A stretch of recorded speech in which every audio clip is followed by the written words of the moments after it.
नमस्कार दोस्तों। आज हम पढ़ेंगे भारत में जो प्रमुख स्थान हैं जो न्यूज़ में रहे हैं। आज हम उनको पढ़ेंगे। ठीक है। नमस्कार। मैं आपका रुपेंद्र राकेश पर स्वागत करता हूँ। आज बहुत दिनों के बाद पुनः अपने हम क्लास पर अपने प्लेटफॉर्म पर वापस आए हैं। तो आइए आगे बढ़ते हैं। तो पहला है बावली बांध। बावली बांध कहाँ पड़ता है? ये महाराष्ट्र में गोदावरी नदी पर बनाया गया है। महाराष्ट्र ने बनाया है गोदावरी नदी पर। कहाँ पर? गोदावरी नदी पर। अब विवाद क्या है कि तेलंगाना में एक परियोजना है। यह है तेलंगाना पूरा एरिया, यहाँ पर बनाया गया है ये ऐसे में। तो यहाँ पर इन्हें एक परियोजना बनाई हुई है, श्री राम सागर परियोजना। तो इनका तेलंगाना का कहना है कि ये यदि तुम हमारा यहाँ बावली डैम बनाओगे तो इसने ये हमारा पानी रोक लेगा, जिससे हमारे कई ज़िले प्रभावित होंगे और उनकी सिंचाई व्यवस्था और पानी पीन पानी पीने के लिए वो सब प्रभावित होगा। तो यही पूरा विवाद का क्षेत्र है। अब आइए गोदावरी नदी देखते हैं। गोदावरी नदी निकलती है महाराष्ट्र के ही नासिक से ब्रह्मगिरी पहाड़ियों से गोदावरी निकलती है।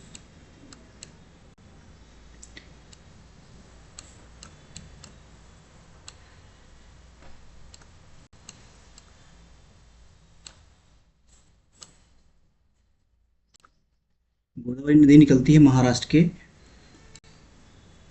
त्र्यंबकेश्वर से ब्रह्मगिरी की पहाड़ियों से। कहाँ से निकलती है?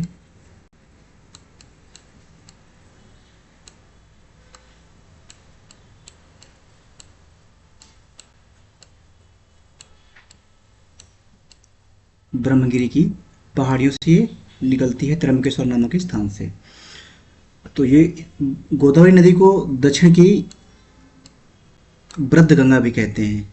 लंबाई कितनी है? 1465 किलोमीटर। ये कह सकते हैं कि ये दक्षिण भारत की सबसे लंबी रिवर है। 1465 किलोमीटर लंबी नदी है। दक्षिण भारत की सबसे लंबी रिवर है ये। और इसे वृद्ध गंगा भी कहते हैं। क्या कहते हैं? वृद्ध गंगा। चलिए आगे बढ़ते हैं। बावली डैम कहाँ है? तो महाराष्ट्र के नांदेड़ जिले में बनाया जा रहा है। ओके, बढ़ते हैं अगला। सलाल जलाशय। सलाल जलाशय सलाल पावर प्रोजेक्ट में जो गाद होता है वो नीचे तली में बैठ गया है, तो उसको हटाने का निर्देश दिया गया है। अब जब हटाने का निर्देश दिया गया तो प्रकाश में आएगा। प्रकाश में ये सलाल जलाशय चिनाब नदी पर बना हुआ है। किस पर? सलाल डैम किस पर बना हुआ है? चिनाब नदी पर बना हुआ है। ये सिंधु जल व्यवस्था के तहत पहली प्रमुख परियोजना बनाई गई थी। क्या कारण इसका? सिंधु जल संधि 1960 में हुई थी भारत और पाकिस्तान के बीच विश्व बैंक की सहायता से, वर्ल्ड बैंक की हेल्प से हुई थी भारत और पाकिस्तान के बीच में। तो ये मतलब उस संधि का पहली व्यवस्था है, ये ऐसी परियोजना थी। तो इसमें डैम में बहुत ज़्यादा गाद जमा हो गया, उसको हटाने का निर्देश दिया गया है, इसीलिए प्रकाश में है। तो सलाल डैम या सलाल जलाशय किस पर है? चिनाब नदी पर है। अगले पर बढ़ते हैं। बगोड़ी रेंज। बगोड़ी रेंज क्या है? इसमें काजीरंगा राष्ट्रीय उद्यान में ये बगोड़ी रेंज कहाँ है? काजीरंगा राष्ट्रीय उद्यान में है। कहाँ पर? बगोड़ी रेंज काजीरंगा राष्ट्रीय उद्यान में है। बाघों की उच्च घनत्व यानी कि बाघ अधिक हो गए, जिससे उनका अपना बाघ जो होते हैं अपना एक टेरिटोरी बना के रखते हैं कि ये हमारा एरिया है, दूसरा बाघ इसमें इंटर नहीं करना चाहिए। ये दूसरा बाघ अगर इंटर करेगा तो जो यहाँ का बाघों का लीडर होगा वो इनमें आपस में संघर्ष होता है। तो वही के लिए बोला गया है बगोड़ी रेंज में अधिक बाघ हो गए हैं। बाघ और जो जंगली जानवर होते हैं इनमें आपस में अपना एक टेरिटोरियल एरिया होता है, दूसरे बाघों की एंट्री नहीं होती है। तो ये कहाँ पड़ता है? काजीरंगा राष्ट्रीय उद्यान में पड़ता है। आपसी संघर्ष का ये प्रकाश में आया है, चर्चा में आया है। आगे देख लेते हैं कुछ और भी। यहाँ पर ये यहाँ काजीरंगा पड़ता है असम में। असम की राजधानी गुवाहाटी है। और अब देख लेते हैं काजीरंगा में और कौन कौन से प्रमुख जीव पाए जाते हैं। यहाँ पर हाथी घास नाम से एक वनस्पति पाई जाती है। हाथी घास मतलब काफ़ी ऊंची होती, बहुत ही बड़ी। तो हाथी घास और अनेक बीलों, बीलों मतलब उथली आर्द्रभूमि दलदली क्षेत्र से युक्त है। ये मतलब बहुत ही दलदली है, इसलिए इसको बीलो का नाम दिया गया है, बीलो। यहाँ पर लाल सेमल, क्या इसका वैज्ञानिक नाम है, बैम्बॉक्स सीबा, और होलोंग जीव और भेलू जैसे पेड़ इसमें प्रमुख पाए जाते हैं। होलोंग और भेलू, लाल सेमल यहाँ की वनस्पति हैं। ये प्रमुख वनस्पति है काजीरंगा राष्ट्रीय उद्यान की। ध्यान रखना है कि लाल सेमल, होलोंग और भेलू पेड़ प्रमुख हैं यहाँ पर। और गैंडा तो फिर फेमस ही है, महान भारतीय गैंडा यहाँ का, एक सींग वाला गैंडा जो है यहाँ का काजीरंगा राष्ट्रीय उद्यान में फेमस ही है। बाघ, रॉयल बंगाल टाइगर, दुर्लभ गोल्डन टाइगर। गोल्डन टाइगर सिर्फ कुछ कारणों की वजह से उनका रंग चेंज हो गया है। बिग फाइव का मतलब है गैंडा भी मिल जाता है यहाँ पर, हाथी भी मिल जाता है, और रॉयल बंगाल टाइगर भी मिल जाता है, और एशियाई जंगली भैंसा जिसको मिथुन बोलते हैं वो भी मिल जाता है यहाँ पर। दलदली हिरण देखने के प्रमुख स्थान माना जाता है, बिग फाइव बोला गया इनको। आगे बढ़ते हैं, शिव कीला दर्रा। शिव कीला दर्रा कहाँ पर है? ये तो हिमाचल प्रदेश में पड़ता है, शिव कीला दर्रा। अब प्रकाश में क्यों आया है? ये चाइना और हिमाचल प्रदेश के सीमा पर पड़ता है। भारत और तिब्बत बोल सकते हो, क्योंकि चाइना ने तिब्बत को कब्जा कर लिया था। ठीक है, तो ये तिब्बत का एरिया था, चाइना ने इसको कब्जा कर लिया था। तो ये सर्वाधिक ऊंचाई पर नहीं बोल सकते, लेकिन समुद्र तल से 3930 मीटर की ऊंचाई पर ये स्थित है, शिव कीला दर्रा। किसके किसके बीच है? हिमाचल प्रदेश और तिब्बत के बीच, या हिमाचल प्रदेश के राज्य के किन्नौर जिले में स्थित है। ये हिमालय की जास्कर पर्वतमाला से होकर गुजरने वाला योग्य पार्वती दर्रा है। इसकी चौड़ाई कितनी है? 3 मीटर के आसपास इसकी चौड़ाई है, जहाँ से पर्याप्त रूप से सभी गाड़ियाँ निकल सकती हैं। राष्ट्रीय राजमार्ग 5 से होकर जुड़ा हुआ है। शिवकीला दर्रा से ही सतलज नदी होके निकलती है। कौन सी नदी? सतलज।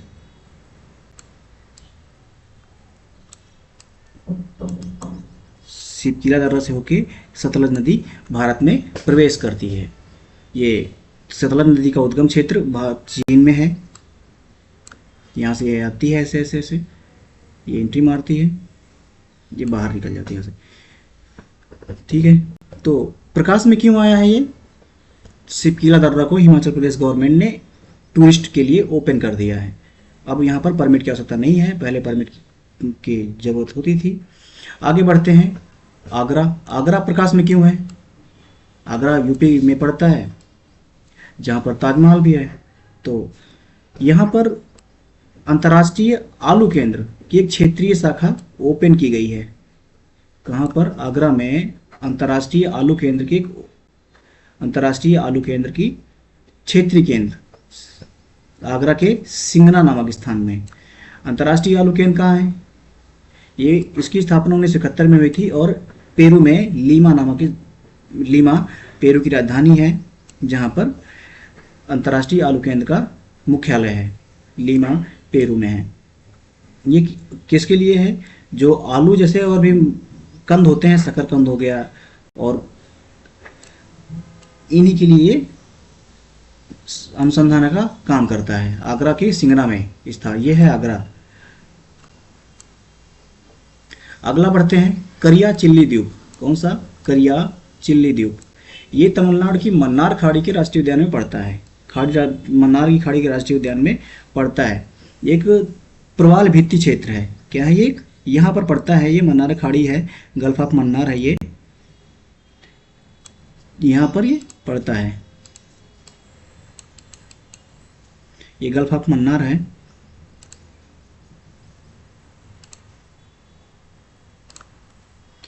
तो यहीं पर ये भारत का प्रमुख प्रवाल भित्ति क्षेत्रों में से एक है। मतलब प्रवाल भित्ति क्या होती हैं? ये कुछ जीव होते हैं विशेष प्रकार के, जो अपने वेस्टेज से बनाते हैं अपना निवास स्थान। तो ये प्रवाल भित्ति से बने हुए क्षेत्र कौन कौन है? मनारी खाड़ी है, कच्छ की खाड़ी है, और लक्षद्वीप है, अंडमान निकोबार द्वीप समूह। ये सभी क्या हैं? प्रवाल भित्ति क्षेत्रों से बने हुए हैं। अब प्रकाश में क्यों आया है ये? यहाँ पर डुगोंग रहता है। डुगोंग एक समुद्री गाय है जो शाकाहारी होती है, जो यहाँ पर जो समुद्र के नीचे जो घासें होती हैं उनको ये चरती है। डुगोंग समुद्री गाय बोलते हैं इसको। ये मतलब डुगोंग गल्फ ऑफ मन्नार में रहती है, इसका प्रमुख क्षेत्र है ये।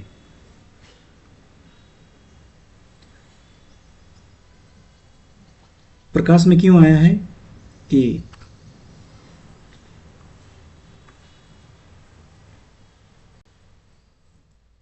आगे बढ़ते हैं।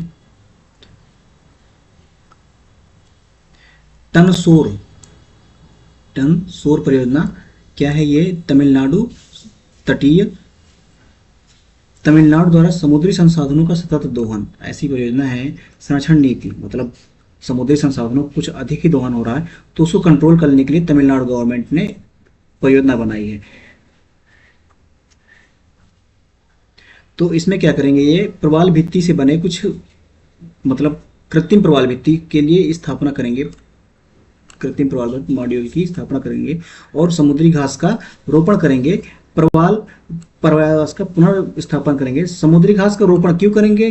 क्योंकि डुगोंग की कमी हो रही है। डुगोंग को इनने IUCN ने बिल्कुल कमजोर प्रजाति के रूप में सूचीबद्ध किया है।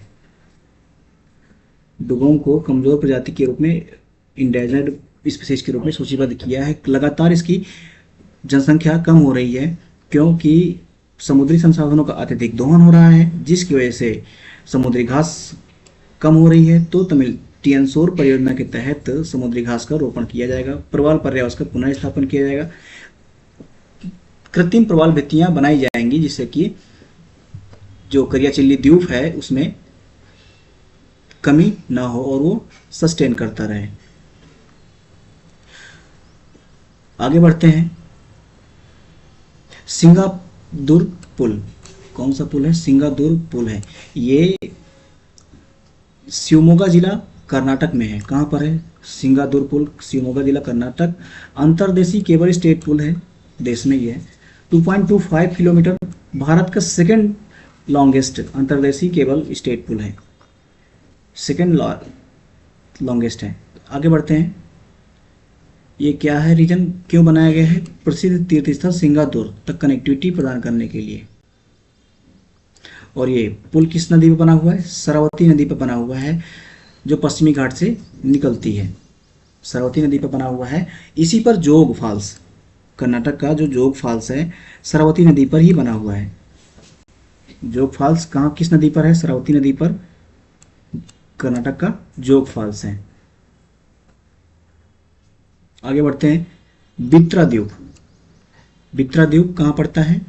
ये भी प्रवाल द्वीप है, लक्षद्वीप अरब सागर के लक्षद्वीप में पड़ता है। ये लक्षद्वीप का एरिया है पूरा, यहीं पर है बित्रा द्वीप। ठीक है, तो स्मॉलेस्ट इनहेबिटेड है, मतलब कि 0.10 किलोमीटर है। प्रकाश में क्यों आया है? ये भारतीय नेवी का सेंटर बनने जा रहा है। यहाँ पर भारतीय नेवी का नौसेना स्थल का एक निगरानी स्थल बन रहा है, इसलिए ये प्रकाश में आया है। कौन सा द्वीप है? बित्रा द्वीप, ध्यान में रखने योग्य है।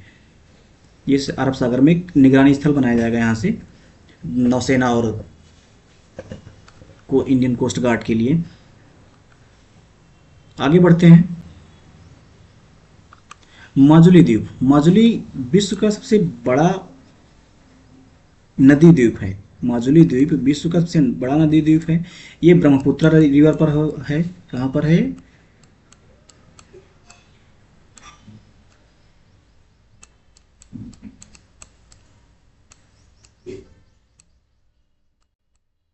ब्रह्मपुत्र नदी पर, ब्रह्मपुत्र नदी पर ये बनाया गया है, मतलब बना हुआ है, बना नहीं सकते कोई। माजुली द्वीप पर माजुली। अब प्रकाश में क्यों आया है? ये विश्व का सबसे बड़ा नदी द्वीप तो है, असम में ब्रह्मपुत्र पर है। 2016 में पहला नदी द्वीप जिला घोषित किया गया था। ये 2016 में पहला नदी द्वीप जिला घोषित किया गया था। यहाँ सांस्कृतिक केंद्र क्या है? असमिया नौ वैष्णव संस्कृति का प्रमुख केंद्र है। असमिया नौ वैष्णव संस्कृति का। सोनवाल कछारी कौन कौन सी जनजातियां पाई जाती हैं? ध्यान देने योग्य है। मिसिंग, देवरी, सोनवाल, कछारी जनजातियां पाई जाती हैं यहाँ पर। मिसिंग है, देवरी है और सोनोवाल कछारी जनजातियाँ हैं। कौन सी संस्कृति है, धर्म क्या है, हिंदू धर्म है। नौ वैष्णव संस्कृति का प्रमुख केंद्र है। अब दूसरा द्वीप, एक नदी द्वीप और है, उमानंदा द्वीप। असम में ही ये भी है, लेकिन विश्व का सबसे छोटा नदी द्वीप है। विश्व का सबसे छोटा नदी द्वीप है। ब्रिटिश काल में इसको पिकॉक आइलैंड कहा जाता था। ब्रिटिश काल में क्या कहा जाता था, पिकॉक आइलैंड, उमानंदा। ये भी ब्रह्मपुत्रा पर ही है, ये भी असम में ही है और ब्रह्मपुत्रा पर ही है। समाचार सुर्खियों में क्यों था ये, माजुली द्वीप के पथो रिचुक गांव के स्थानीय लोग ब्रह्मपुत्र नदी के किनारों पर कचनार पेड़ लगाकर तट कटाव को रोकने का प्रयास कर रहे हैं, इसलिए प्रकाश में है। माजुली द्वीप के पथो रिचुक गांव के स्थानीय लोग, कचनार पेड़ मतलब नदियों के तटों को अपने जड़ों से जकड़ लेता है, जिससे कि मिट्टी का कटाव नहीं होता है, बड़ा होता है, और ये जड़ों से अपने आसपास की मिट्टी को जकड़ के रख लेता है, जिससे कि मिट्टी का कटाव कम से कम होता है या नहीं होता है। इसलिए कचनार पेड़ लगाए जाते हैं तट के किनारे। अगला देखते हैं नून नदी। नून नदी ये उत्तर प्रदेश के बुंदेलखंड क्षेत्र में बहती है। बुंदेलखंड नदी, नून नदी का उद्गम उत्तर बुंदेलखंड क्षेत्र से है, जो 81 किलोमीटर बहकर यमुना नदी में मिल जाती है। कहाँ पर है ये प्रमुख नदी, अब प्रकाश में क्यों आई है, यहाँ पर सामुदायिक पहल से, जन सामुदायिक पहल से इस नदी को पुनर्जीवित किया जा रहा है। इसमें बहुत ज़्यादा गाद और काई वगैरह पड़ गई थी, जिसके लिए इसको पुनर्जीवित किया जा रहा है। यही प्रमुख उद्देश्य है इसका। गाद हटाया जा रहा है और जिससे कि पुनर्जीवित हो। आगे बढ़ते हैं। नून नदी कहाँ है, यूपी के बुंदेलखंड क्षेत्र में, और किसकी सहायक नदी है, यमुना की सहायक नदी बोल सकते हैं। अगला बढ़ते हैं, महादेई रिवर। अगला है महादेई रिवर, कहाँ बहती है, गोवा में। महादेई रिवर गोवा में है।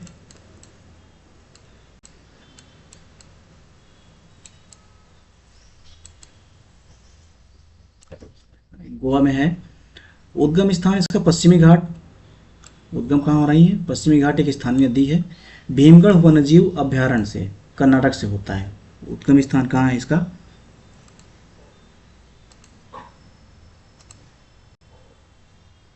ये महादेई रिवर कर्नाटक से भीमगढ़ नामक स्थान से होती है। इसका उद्गम स्थान पश्चिमी घाट से। ये यहाँ तक तो महादेई कहलाती है, नॉर्थ गोवा तक, लेकिन इसके बाद ये मांडवी बोली जाती है। फिर इसके बाद बोली जाती है मांडवी रिवर। महादेई का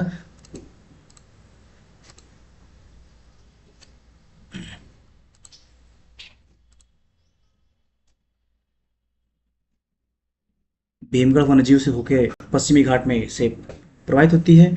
इसे गोवा में मांडवी रिवर के नाम से जाना जाता है। अरब सागर में अंततः गिर जाती है। यह अरब सागर का एरिया। ये नदी महादेई रिवर पर ही दूध सागर और वरापोहा जलप्रपात, दूध सागर फॉल्स और वरापोहा फॉल्स हैं, स्थित हैं। विवाद का केंद्र क्या है, विवाद का केंद्र कर्नाटक पर कलासा उपनदी से पानी के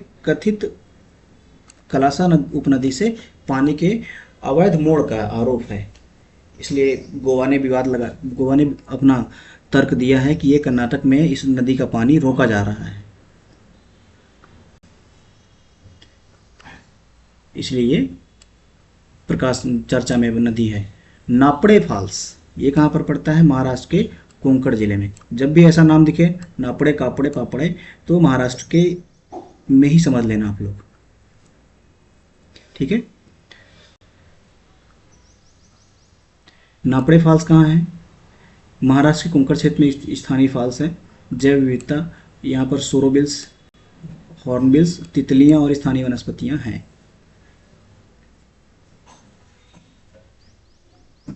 आगे बढ़ते हैं। समाचार में क्यों रहा, पर्यटन को बढ़ावा देने के लिए नापड़े जलप्रपात एक कांच का पुल उद्घाटित किया गया है, इसलिए प्रकाश में आया है। ये कांच का पुल है नापड़े फॉल्स पर, बहुत ही मनोरम दृश्य दिखता है यहाँ से।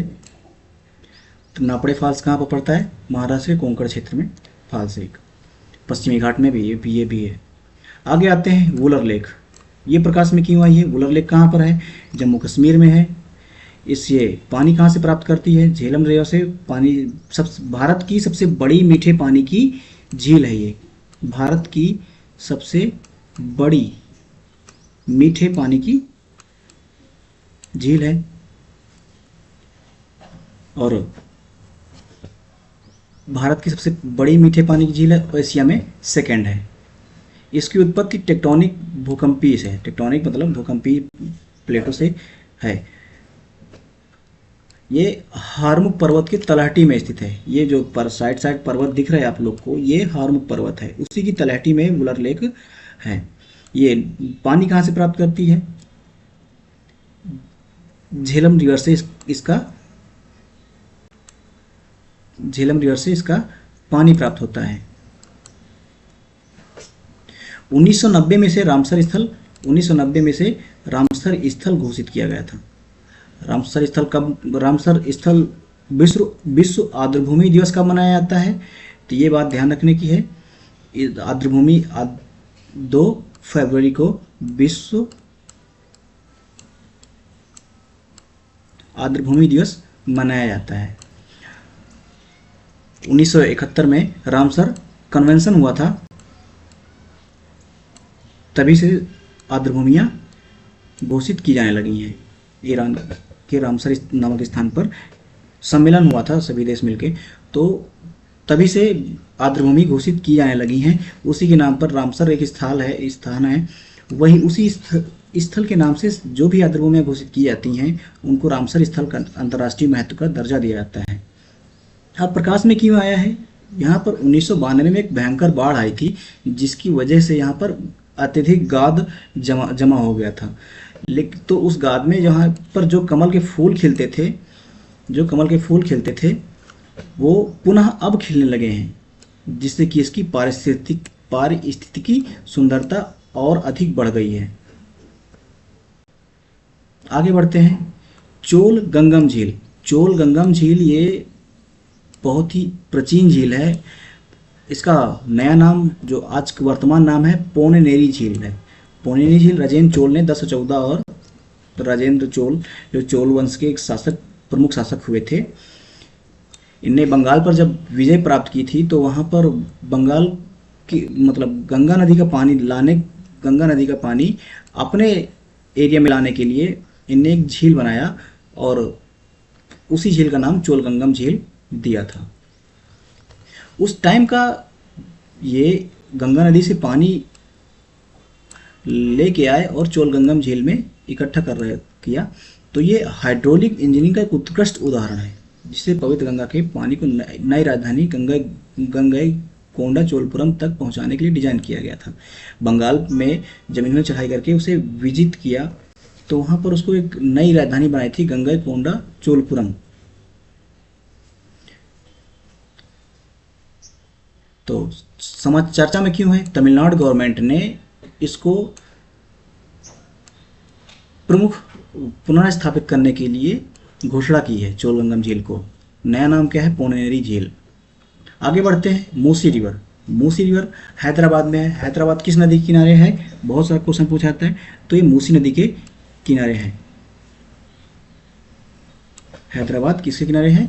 मूसी रिवर के किनारे है। कृष्णा नदी के बाएं किनारे की सहायक उपनदी है। कृष्णा नदी की बाएं किनारे की सहायक उपनदी है और तेलंगाना राज्य से होकर बहती है। वैकल्पिक नाम इसे मुचकुंडा और मुसिनेरू भी कहते हैं। उद्गम स्थल क्या है? अनंथगिरी पहाड़ी। अनंथगिरी हैदराबाद शहर के किनारे स्थित है। आगे बढ़ते हैं। इसी नदी पर मूसी रिवर से ही हैदराबाद के लिए जल आपूर्ति होती है और इस पर हिमायत सागर और उस्मान सागर झीलें बनाई गई हैं। बाढ़ नियंत्रण के लिए हिमायत सागर और उस्मान सागर झीलें बनाई गई हैं, पानी को स्टोर करने के लिए भी, जो बाद में काम आता है। बारिश के टाइम पर पानी कंट्रोल कर लेते हैं और फिर बाद में काम आता है। आगे बढ़ते हैं, तवी रिवर। तवी रिवर कहाँ पर है? तवी रिवर चिनाब की एक सहायक नदी है। जम्मू शहर की जीवन रेखा कहा जाता है तवी। तवा नहीं, तवा महाराष्ट्र, तवा महाराष्ट्र में पड़ता है। ये तवी रिवर है, ये है यहाँ से तवी रिवर का उद्गम है, जो कि चिनाब की एक सहायक नदी है। भादरवाह से उत्पन्न होती है, के पास से कैलाश कुंड ग्लेशियर से उद्गम स्थल है इसका। चिनाब नदी में मिल जाती है, बाएं किनारे की सहायक नदी है। समाचार में क्यों है ये, प्रकाश में क्यों है? भारत ने इसमें संभावित बाढ़ को देखते हुए पाकिस्तान को सूचना दी है, इसलिए ये प्रकाश में है। इंडस वाटर ट्रीटी के तहत सूचना दी है। अगला चर्चा में स्थल है सर क्रीक। अगला चर्चा में स्थल है सर क्रीक। तो यह कच्छ के रण में स्थित है। सर क्रीक कहाँ स्थल है? ये भारत और पाकिस्तान का बॉर्डर है।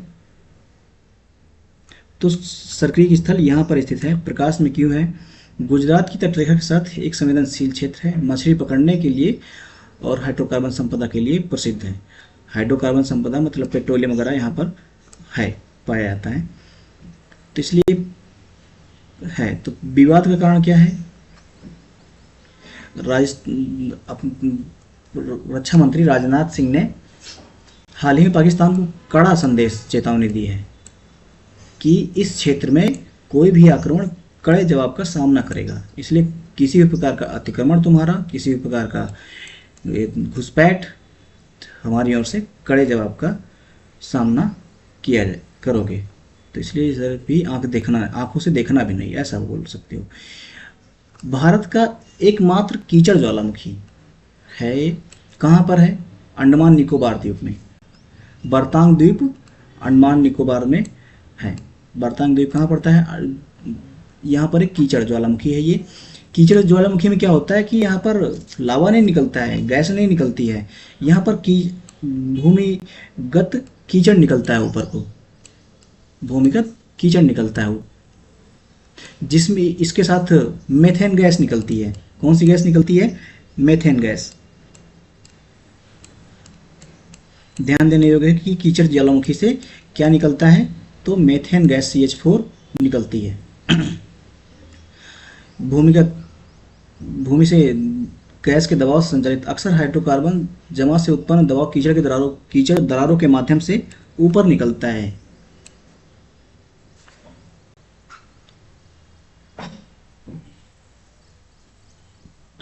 आगे बढ़ते हैं। तिरुपति मंदिर कहाँ है? आंध्र प्रदेश में है। दुनिया का सबसे बड़ा मंदिर सम्मेलन और प्रदर्शनी लगाई गई थी। तिरुपति मंदिर किसको समर्पित है? तो वेंकटेश्वर मंदिर, वेंकटेश्वर भगवान को यानी विष्णु भगवान को समर्पित है। ये वेंकटेश्वर मंदिर किसको समर्पित है ये पूछा जाता है, तो विष्णु भगवान का प्रमुख स्थल है। अगला बढ़ते हैं। उमगोट नदी, उमंगोट रिवर कहाँ पर पड़ती है? मेघालय में पड़ती है। ये भारत और चीन का बॉर्डर है।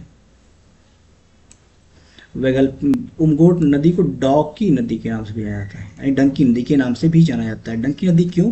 क्योंकि यहाँ पर ये इतनी साफ है कि इसकी तली चमकती रहती है, पन्ना हरा चमक के कारण इसे अक्सर एशिया की सबसे साफ नदी कहा जाता है। मेघालय के वेस्ट जयंतिया हिल में है, बांग्लादेश की सीमा के पास बहती है। मेघालय में ही गारो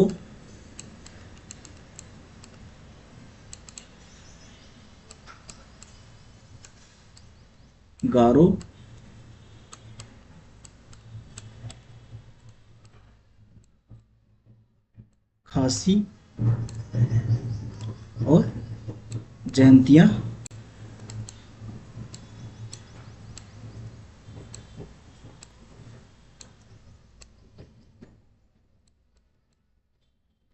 मेघालय में ही गारो खासी और जयंतिया हिल्स पहाड़ियां पाई जाती हैं।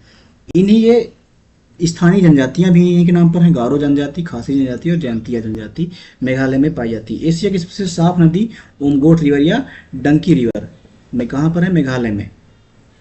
प्रकाश चर्चा में क्यों है? यहाँ पर हाईवे का निर्माण हो रहा था, जिसकी वजह से इसका पानी गंदा हो गया और धुंधला और भूरा हो गया पानी, मलबे के कारण। चंगथांग शीत मरुस्थल, ये चंगथांग शीत मरुस्थल हाई एल्टीट्यूड पर स्थित शीत मरुस्थल है। कौन सा मरुस्थल? ध्यान देने की बात है, शीत मरुस्थल है। कहाँ पर पड़ता है ये? लद्दाख में।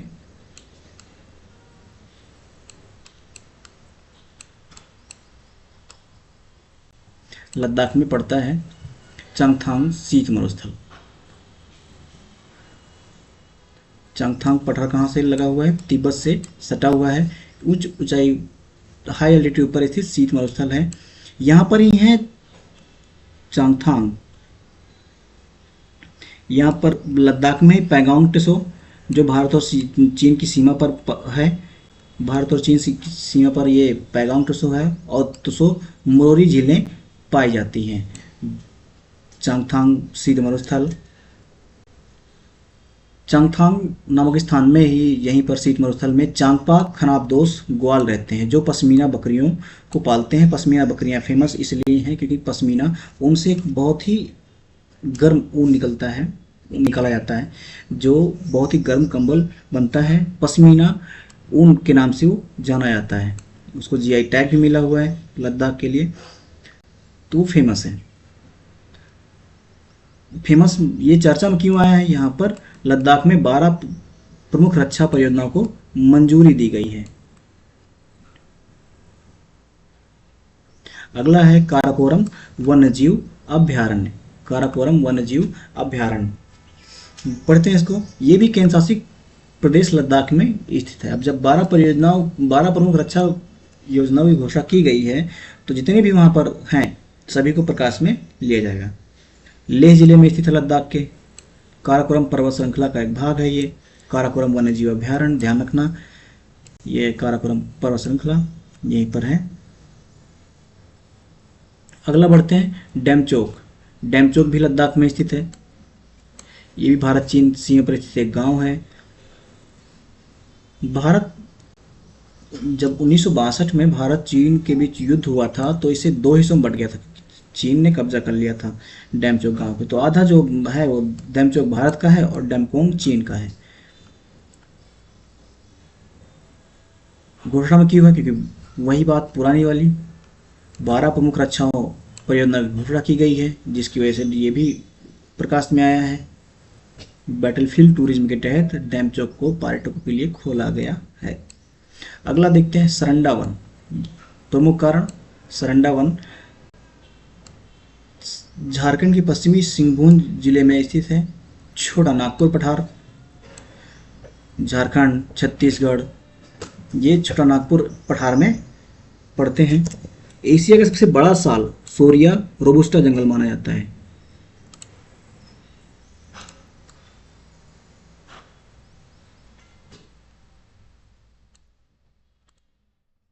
एशिया का सबसे बड़ा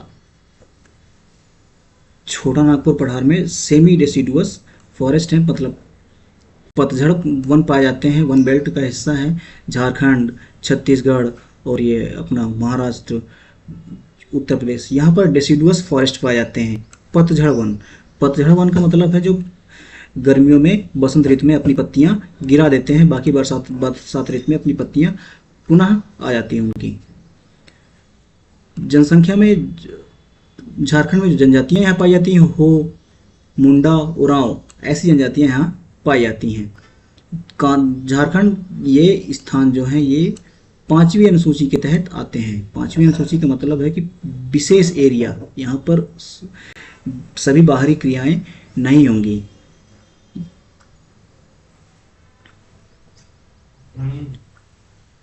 अगला चर्चा में स्थान है राजस्थान। राजस्थान चर्चा में क्यों बना हुआ है देखते हैं। भारत का एक तो सबसे बड़ा राज्य है क्षेत्रफल के हिसाब से, उत्तर पश्चिम भारत में स्थित है।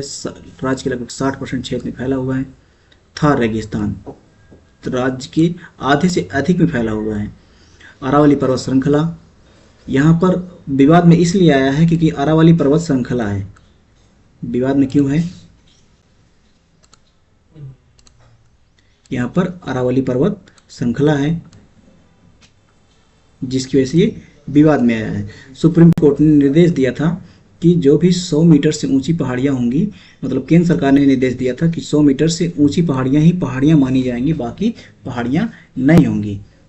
तो यहाँ पर बहुत ही उत्खनन शुरू हो गया उसकी वजह से तो ये प्रकाश में आया। गुरु यहाँ अरावली पर्वत श्रृंखला की सबसे ऊंची चोटी कौन है? माउंट आबू। माउंट आबू राजस्थान की सबसे ऊंची चोटी है। अरावली श्रृंखला की सबसे ऊंची चोटी है। अरावली श्रृंखला एक वलित अति प्राचीन वलित पर्वत है। अरावली श्रृंखला जो राजस्थान और हरियाणा और दिल्ली तक फैली है, राजस्थान से शुरू होकर दिल्ली तक अरावली पर्वत श्रृंखला फैली है। दिल्ली का राष्ट्रपति भवन भी अरावली श्रृंखला पर ही बना हुआ है। वलित पर्वत है, प्राचीन अति प्राचीन वलित पर्वत है ये, मतलब विश्व का सर्वाधिक प्राचीन वलित पर्वत है ये।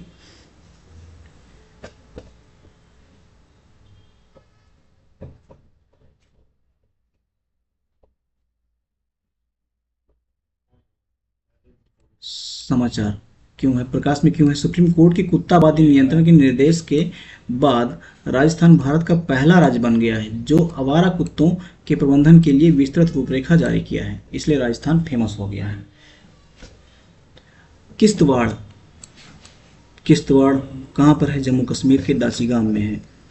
चिनाब नदी किश्तवाड़ से होकर ही बहती है। किश्तवाड़ राष्ट्रीय उद्यान के लिए फेमस है। ये किश्तवाड़ है जो चिनाब रिवर बहती है यहाँ से ही, ऐसे यहाँ से तवी रिवर बहती है। तवी रिवर बहती है। तवी किसकी सहायक नदी है? चिनाब की सहायक नदी है। अगर ये पूछा जाए कि किश्तवाड़ राष्ट्रीय उद्यान से होकर कौन सी नदी प्रभावित होती है, तो चिनाब रिवर।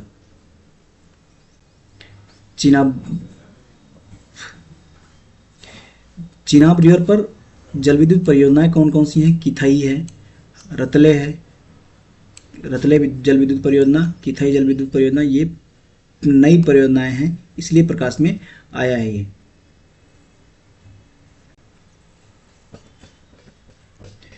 किश्तवाड़ जम्मू कश्मीर के चिसौटी गांव में मचैल माता तीर्थ यात्रा के दौरान एक भयानक क्लाउड बर्स्ट हुआ, मतलब बादल फट गए जिससे कम से कम 60 लोगों की जान गई। अगला स्थान है कठुआ, ये भी जम्मू कश्मीर में है। कठुआ क्या है? कठुआ ये पढ़ते हैं। तो जम्मू के दक्षिणी क्षेत्र में स्थित है। अंतर्राष्ट्रीय सीमा पाकिस्तान से लगती है। अंतर्राष्ट्रीय सीमा पाकिस्तान से लगती है भाई। प्रमुख नदियां कौन सी है? उझ रिवर रावी की सहायक नदी है। रावी की सहायक नदी है उझ रिवर। कौन सी नदी है? उझ रिवर। कठुआ, कठुआ नामक स्थान कहाँ है? ऐसे पूछा जाएगा। कठुआ कहाँ है? कठुआ कहाँ है? तो जम्मू कश्मीर में। अगला पढ़ लेते हैं। यहाँ भी क्लाउड बस्ट ही हुआ, इसलिए प्रकाश में आया। डल झील, अभी पहले ऊपर वुलर झील पढ़े थे, अब बाकी डल झील है। डल झील भी जम्मू कश्मीर में है, श्रीनगर में। ये कहाँ पर पड़ती है? श्रीनगर में है। खेलो इंडिया वाटर गेम्स का आयोजन किया गया है। खेलो इंडिया वाटर गेम्स का आयोजन कहाँ किया गया है?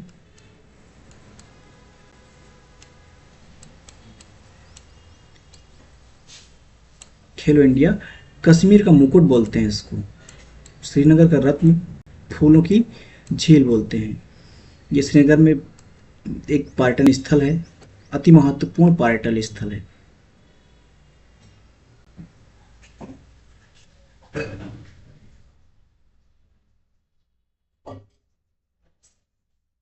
आगे बढ़ते हैं।